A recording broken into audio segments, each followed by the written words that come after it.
Corona के संक्रमण काल में मैं सिर्फ दो बातों पर आपका ध्यान केंद्रित करना चाहता हूँ। पहली चीज़ ये है कि मैं देख रहा हूँ कि मेरे मित्र और मेरे संबंधी तरह तरह की दवाइयाँ ले रहे हैं।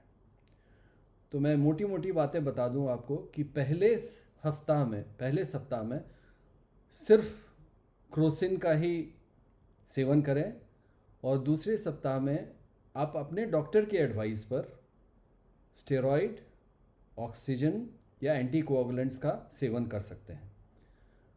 अन्य जितनी भी दवाइयाँ हैं ये कुछ भी कोविड में काम नहीं करती हैं और इसका फ़ायदा सिर्फ फार्मास्यूटिकल कंपनीज़ को होता है। अतः आप व्हाट्सएप से बचें और इन उलझुल दवाइयों का सेवन ना करें। दूसरा जो फोकस है वो है सीटी स्कैन पर। तो इसी बीच में हमारे एक बहुत ही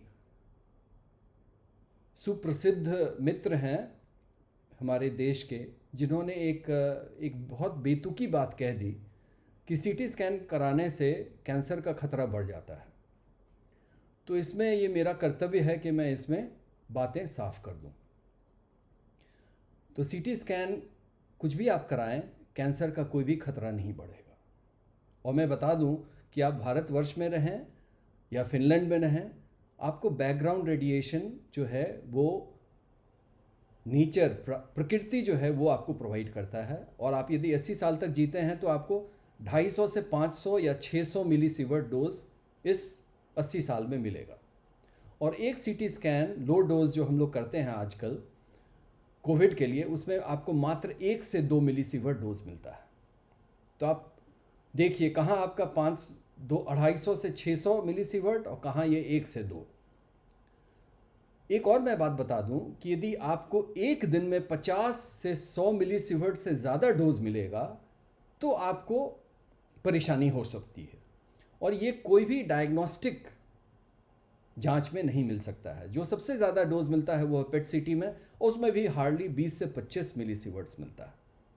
तो अतः आप बिल्कुल डरे नहीं, आराम से आप अपना सीटी स्कैन करा सकते हैं। इसका मतलब ये नहीं कि व्हाट्सएप पर के अपने मित्रों की सलाह पे आप बार बार आके सीटी स्कैन कराएं। मोटी मोटी बातें मैं ये बता दूं कि पहले सप्ताह में सीटी स्कैन कराने से आपको कोई फ़ायदा नहीं है। आपका अगर फ़ायदा है, आपका पैसा अपव्यय होगा और आपको एक फॉल्स सेंस ऑफ सिक्योरिटी मिलेगा कि मुझे कोई ख़ास बीमारी नहीं है। और दूसरे सप्ताह में आप बहुत बुरी तरह से बीमार हो जाएंगे और आपकी जान को खतरा होगा। अतः कोशिश करें कि पहले सप्ताह जो बीमारी का है उसमें सीटी स्कैन न कराएं। यदि आपके डॉक्टर एडवाइस नहीं कर रहे हैं या आपका बहुत तेज़ बुखार है या बहुत खांसी हो रही है या आपका जो ऑक्सीजन लेवल है वो गिरते जा रहा है, तब आप करा सकते हैं। सीटी स्कैन का value second week of disease यानी इस बीमारी के दूसरे सप्ताह में है, क्योंकि बीमारी को हम लोग 3 हफ्ते में डिवाइड कर सकते हैं। पहला सप्ताह जो है वो वायरस के प्रकोप का है, जहां वायरस काफ़ी तेज़ी से बढ़ता है हमारे शरीर में। दूसरा सप्ताह जो है वो पल्मोनरी फेज़ है, यानी संक्रमण जो है वो शायद ख़त्म हो जाता है लेकिन उसका आफ्टर इफेक्ट हमारे फेफड़ा पे पड़ता है। और तीसरा सप्ताह जो है कॉम्प्लिकेशन का है। तो दूसरे सप्ताह में जांच कराने से आपको पता चलेगा, लेकिन आप अपने डॉक्टर से सलाह लेकर ही कराएं।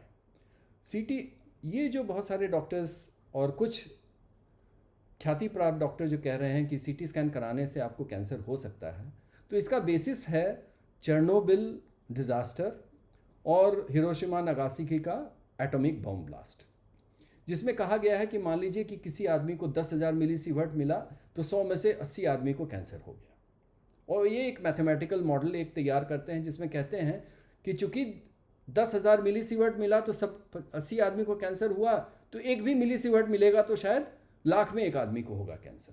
अब इसको मैं ऐसे दिखाता हूँ, ऐसे कंपेयर करता हूँ कि यदि एक आदमी 1000 एस्पिरिन का टैबलेट खाए या 50 या 100 एस्पिरिन का टैबलेट खाए तो उसका मरना निश्चित है। इसका मतलब यदि 1 लाख आदमी एक दिन में 1 एस्पिरिन का टैबलेट खाता है तो उसमें से भी 100 आदमी का मरना निश्चित है। आप जानते हैं कि ये बेतुकी बात है। या एक ट्रक मान लीजिए जिसका वजन 10,000 या 20,000 किलो है और वो यदि 100 आदमी को धक्का मारता है तो उसमें 100 का जान जाना निश्चित है। लेकिन एक बच्चे का खिलौना जो 500 ग्राम का है या 200 ग्राम का है, वो यदि 1 लाख आदमी को धक्का मारता है तो उसमें किसी की जान नहीं जाएगी। लेकिन मैथमेटिकल मॉडल जो है उसमें यही खामी है कि उसमें मिनिमम सेफ्टी उसने कुछ भी नहीं लिया है। और इसी तरीके से बहुत सारे इवन ख्याति प्राप्त जर्नल्स में जैसे लैंसेट हैं या new England journal of medicine है, जिसमें ऐसे ही उल जलूल बहुत सारे पेपर्स आते हैं। इन पर कोई ध्यान न दें। एक दिन में यदि आपका डोज 50 से 100 मिलीसीवर्ट के नीचे है किसी भी जांच में, और जो कि आप सबसे ज़्यादा पेट सीटी में है 25 मिलीसीवर्ट, तो आपको कोई खतरा नहीं है। और आप यदि दूसरे दिन 3 दिन के बाद फिर रिपीट कराते हैं तो आपका एक्यूमुलेटिव डोज इफेक्ट, यानी लगातार आप जांच करा रहे हैं उससे आपका क्यूमुलेशन की वजह से कैंसर हो जाएगा, ऐसा कुछ भी नहीं है। लेकिन फिर मैं वार्निंग दे रहा हूँ, अपने मन से सीटी स्कैन ना कराएं, अपने डॉक्टर से पूछें, कोशिश करें पहले सप्ताह में सीटी स्कैन ना कराएं, क्योंकि इससे आपको गलतफहमी हो सकती है। सिर्फ कुछ कुछ कारणों से मैंने बताया उस समय आप करा सकते हैं, दूसरे सप्ताह में इसका फ़ायदा है। अपने डॉक्टर से पूछें और तभी सीटी स्कैन कराएं।